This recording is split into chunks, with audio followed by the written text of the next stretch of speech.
Board of revenue 1786లో ఏర్పడింది. అంటే board of revenue ద్వారా శిస్తు వసూలు చేసుకునేవాళ్ళు. అసలు వాళ్ళు పెట్టుకుందే శిస్తు వసూలు కదబ్బా.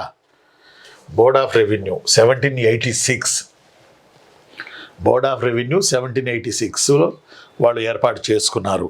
1786లో ఈ బోర్డ్ ఆఫ్ రెవెన్యూ ఎక్కడ ఏర్పడింది? మద్రాస్.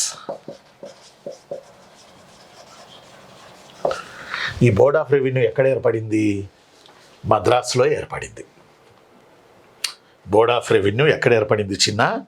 మెడ్రాస్లో ఏర్పడింది. కొంచెం బాగా గుర్తుపెట్టుకోవాలి. Board of revenue it's a formed Madras.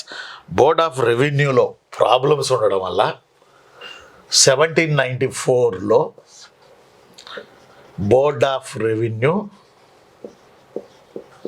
రద్దు. 1794లో బోర్డ్ ఆఫ్ రెవెన్యూ అనేది రద్దయింది.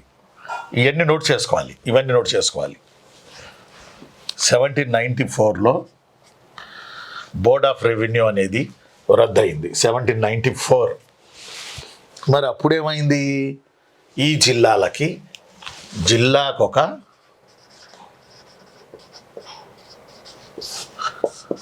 కలెక్టర్ సిస్టమ్ 1794లోనే స్టార్ట్ అయింది. 1794లోనే కలెక్టర్ సిస్టమ్ కూడా స్టార్ట్ అయింది. అంటే ఈ స్థానంలో కలెక్టర్ల వ్యవస్థ వచ్చిందే. మొత్తం కోస్తాలో 5 జిల్లాలు, రాయలసీమలో 4 జిల్లాలు మొత్తం కలిపి శిస్తు వసూలు చేయడానికి ఒక్కొక్క జిల్లాకి ఒక్కొక్క కలెక్టర్ సిస్టమ్ స్టార్ట్ అయింది.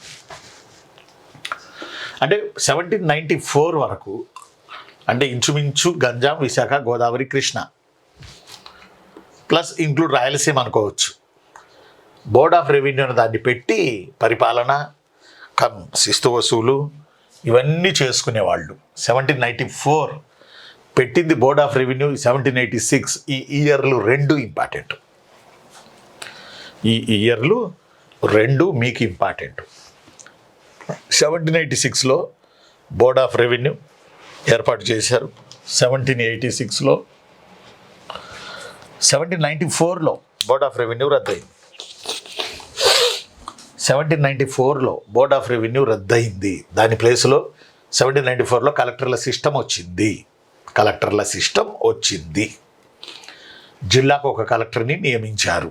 దత్త మండలాలకు మాత్రం మొత్తం కలిపి ఒక కలెక్టర్ ఉండేవాడు అనంతపురంలో. దత్త మండలాలకి 4 జిల్లాలకు కలిపి ఇక మిగతా జిల్లాలో సబ్ కలెక్టర్ల వ్యవస్థ అని ఉండే. సబ్ కలెక్టర్లు, డిప్యూటీ కలెక్టర్లు, జాయింట్ కలెక్టర్లు ఇట్లా ఉంటుంది కదా. ఆ అంచెలంచెల వ్యవస్థ అది ఉండే.